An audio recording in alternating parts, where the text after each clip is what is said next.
Hey, fellow Cortanas, and welcome back to the channel. And of course, today is the Elimination Chamber 2026 or Elimination Chamber Chicago review for my channel. This event, there was a lot to it. There was a lot packed into this event, and it came off pretty well, in my opinion. So let's get into it.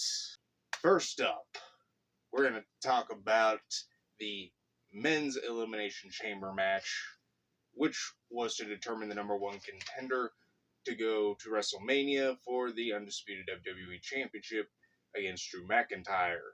This was a wild match, and I suspected that it would be. And as I talked about a little bit in my prediction video, I thought that this matchup was going to feature some interference, some crazy situations happen, but kind of didn't expect that crazy. I'm not gonna, for anybody who hasn't seen it yet, I'm not gonna go into too many spoilers, obviously. And we had masked men doing the YMCA, and just it was so bonkers and so crazy, and I thought that it would be, and it was. I mean, this matchup was just beyond a shadow of a doubt one of the craziest Elimination Chambers of all time. But ultimately, in this men's Elimination Chamber match, Javon Evans, Trick Williams, they came out of it looking really good, I thought. They continue to just better themselves each and every time they're on main roster television, and this was a really good outing for both of the guys. So, a little eliminations here and there. There were 3 eliminations in total by one Paul. Probably wasn't supposed to be him in that spot, but injuries in the sorts on the side of the Vision kind of take that out of the realm of possibility for Elimination Chamber. Ultimately, though, this match ended in, honestly, kind of the best way, because I think that I said it in my prediction video that I thought Randy Orton was going to come out the victor in this one, but I wanted LA Knight to come out the victor. I really, really thought that, by some random happen chance that he was going to do it. Not the case. The Viper does show that he is still, of course, the Viper, possibly for the 15th time at WrestleMania. We'll see. So now let's go over to a match that wasn't so crazy in the night. The women's Elimination Chamber match to determine the number one contender for the WWE Women's Championship at Mania 42. It felt like an Elimination Chamber match. Just your typical Elimination Chamber match. No run-ins, no interference, no crazy over-the-top situations happen, really. Aside from a few maybe busted noses, maybe some busted lips, which kind of seemed to be the theme of the night. But again, this was a really good chamber match. It was really solid. The women, of course, just put on a tremendous performance. Raquel Rodriguez, holy crap, she is on the come up big time. Cannot wait to see her get her time as either WWE Women's Champion or WWE World Women's Champion. I mean, it'll be great when that day comes, and it will be coming. Tiffany Stratton, of course, looking good as always. Rhea Ripley, though, is the one that is able to kind of squeak it out in the end. But, yeah, I mean, this one, solid women's Elimination Chamber match. Had some really good usage of the chamber. And again, like I said, Raquel Rodriguez was dominant through a good portion of the match and really showed what she can do inside the chamber. Cannot wait to see more from Raquel Rodriguez. And also, real quick, a good outing by Kiana James, too. She showed up in that chamber, even though the chamber does hurt. she showed up and she was willing to just fight it out and battle that pain and continue forward. Now, let's get into the WWE Women's Intercontinental Championship. Oh my God. I knew this was going to be a fun match. I knew it was going to be a heck of a match coming into Chicago. AJ Lee, Becky Lynch as the champion going in. What a match. The rivalry between Becky and referee Jessica Carr. If a referee faces Becky Lynch at Mania 42, I'd be interested because Jessica does have a wrestler's background. For those who don't know, look it up. She did wrestle in AEW. I don't remember what she wrestled under. The name is not coming to me right now, but she did wrestle before she was a referee. And that little piece right there could be setting up a story for possible WrestleMania. Maybe. It'd be interesting to see, but I don't think it's going to happen. But yeah, this matchup, by no stretch of the imagination, was bad. It wasn't. It was not a bad match at all. It was a really solid and fantastic performance brought out between these two women, as I thought it would be. The psychology was there, and it was just put together so well and so beautifully, and it came together so well and so beautifully that the ending it made it so sweet to see a certain Black Widow finally weave her web of gold once again. So great. I love AJ Lee. I love Becky Lynch. They are two of the best, and their rivalry, cannot wait to see more of it.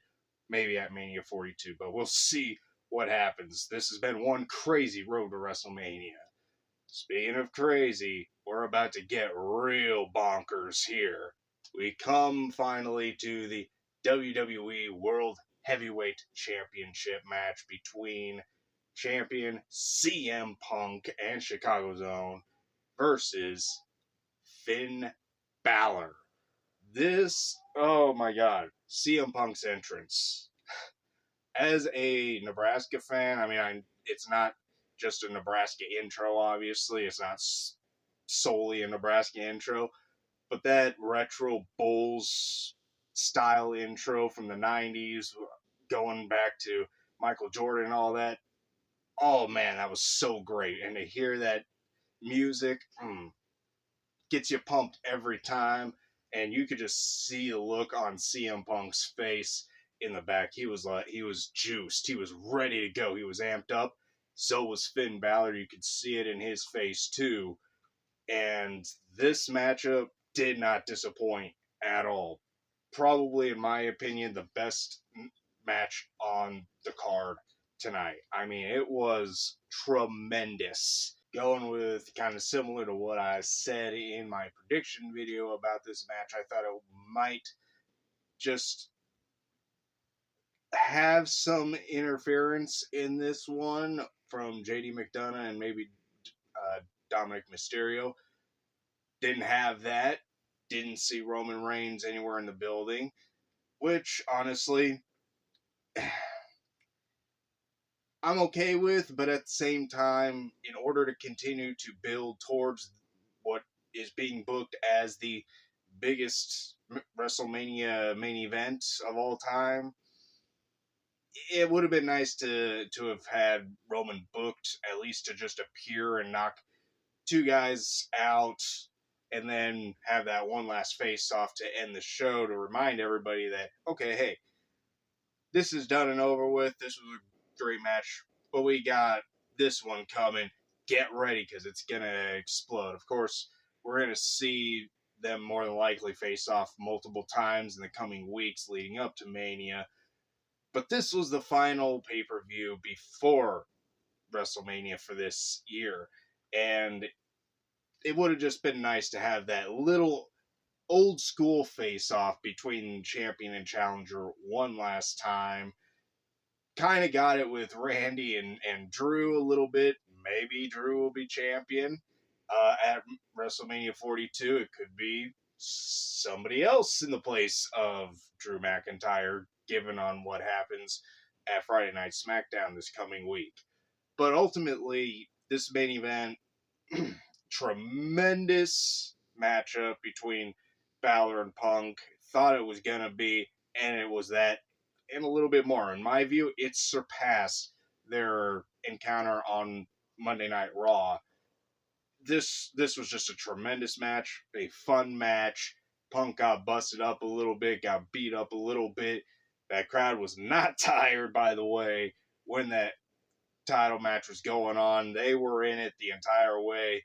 They may have been a little bit winded from the excitement that Punk brought with his entrance, and honestly, I think the quietest they were all night was, sadly, for the women's Elimination Chamber match. It is what it is. You know, I don't say that neither Elimination Chamber matchup on this event was necessarily bad. Maybe not utilized the best entirely, but it definitely didn't disappoint. It definitely kept everything moving forward for the quote-unquote big matches, or some of the big matches that will be happening at this year's WrestleMania. I'm kind of struggling a little bit trying to figure out where my rating system sits at with this event, because, yeah, the Elimination Chamber matches themselves, I think, were a little per usual, you know, for the way they've been going over the years. You know, someone's always somehow, somewhere along the way come into the match and screwed somebody out of winning the Chamber event. And it was pretty par of the course, but at the same time, the matches that it possibly sets up at WrestleMania 42, that these two Chamber matches set up, oh, baby, I cannot wait, because it's shaping up real nicely here.